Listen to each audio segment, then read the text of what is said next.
ఈశ్వరా నిన్ను ఎట్లా పూజించాలి శంకరా ఏ పూలు తేవాలి ఈశ్వరా నిన్ను ఎట్లా పూజించాలి శంకరా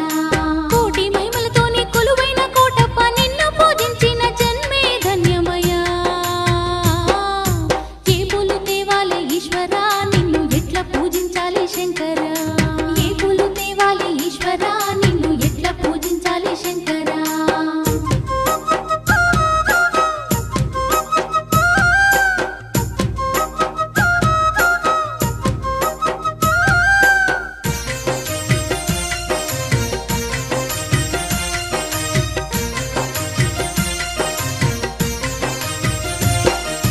దివ్య మంగళ రూపం దీనుల కాచే హస్తం దిక్కులన్నీ ఏలే సక్కాని శంకర